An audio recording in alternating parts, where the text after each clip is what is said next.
69,000 शिक्षक भर्ती पर कोर्ट का फैसला आ चुका है। हमारे साथ शिक्षक भर्ती के अभ्यर्थी हैं जो कि काफ़ी लंबे समय से संघर्ष भी कर रहे थे। आपसे पहले ये जानना चाहेंगे कि ये पूरा मामला क्या है, क्यों ये कोर्ट में? देखिए 69,000 शिक्षकों की भर्ती का जो मामला है, जो कल न्यायालय का फैसला आया है, ये 2018 की भर्ती थी और 2020 में इसमें नियुक्ति पत्र वितरित किए गए थे। हम लोगों ने शुरू से ही इस बात को लेके सरकार में बैठे लोगों से ये बात की कि देखिए इसमें आरक्षण के नियमों का ठीक ढंग से पालन नहीं किया गया है। कोई सुनवाई नहीं। उसके बाद हम लोग राष्ट्रीय पिछड़ा वर्ग आयोग गए, वहाँ पे सुनवाई हुई लगातार और राष्ट्रीय पिछड़ा वर्ग आयोग ने भी अपनी रिपोर्ट उत्तर प्रदेश सरकार को सौंपी और ये कहा कि 69,000 शिक्षकों की भर्ती में आरक्षण के नियमों का पालन नहीं हुआ है। लेकिन सरकार ने कोई सुनवाई नहीं की, अधिकारियों ने कोई सुनवाई नहीं की। उसके बाद हम लोग लगातार 640 दिन सड़कों पर संघर्ष करते रहे और नतीजा ये रहा कि हमें लाठियाँ पड़ी और जो है पुलिस वालों ने मारा पीटा घसीटा। उसके बाद 2 दिन हम लोग मोहनलालगंज जेल में भी भेजे गए। अब जाके कल जो जजमेंट अपलोड हुआ है ऑनरेबल हाई कोर्ट ने भी वही बात कही जो बातें हम कह रहे थे।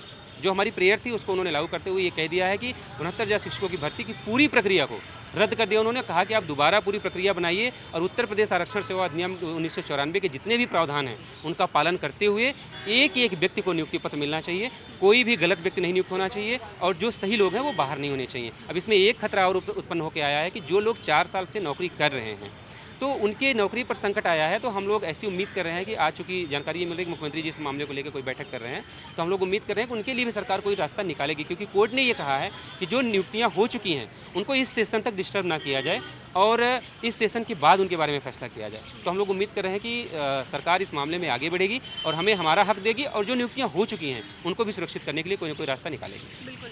एक बड़ा संघर्ष किया है, लंबे समय तक संघर्ष किया है। अब जब कोर्ट से राहत मिली है तो फिर क्या कहना चाहिए? यही है, हम लोग मतलब इतने दिनों से 6 साल से यहाँ संघर्ष कर रहे थे, सबके पास जा रहे थे, कोई सुन नहीं रहा था। लेकिन माननीय न्यायालय ने हमको न्याय दिया है, तो सरकार से उम्मीद करते हैं कि हमको हमारा हक अवश्य देगी।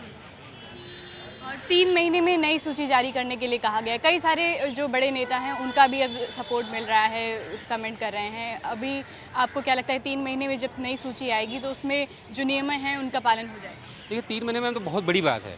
सरकार के लिए 1 दिन का काम है, कुछ नहीं करना है। सब उनके पास सारी चीज़ें अवेलेबल हैं। अगर उनको करना होगा तो आने वाले 1 से 2 दिन में सारी चीज़ें आपके सामने आ जाएंगी। नहीं करना होगा, अगर फिर हमको मरने के लिए 6 साल से जैसे छोड़ रखा है, अगर वैसा करना चाहेंगे फिर मामले को डिले। जैसा आपने कहा कि बड़े बड़े नेता ट्वीट कर रहे हैं, बधाई दे रहे हैं, तो हमारे लिए सबसे सरप्राइज़ था, आज सुबह की सबसे सरप्राइज़ था जो हमारे सूबे के डिप्टी सीएम है उनका ट्वीट। तो जब उनका ट्वीट देखा तो हम लोगों की एक उम्मीद है कि इसका मतलब सरकार हमारे मामले को लेकर गंभीर है और हम लोग उम्मीद कर रहे हैं, चूँकि एक प्रतिष्ठित पद पे हैं, वो संवैधानिक पद पे हैं, तो हम उम्मीद कर रहे हैं कि हमारे लिए कोई ना कोई रास्ता निकलेगा।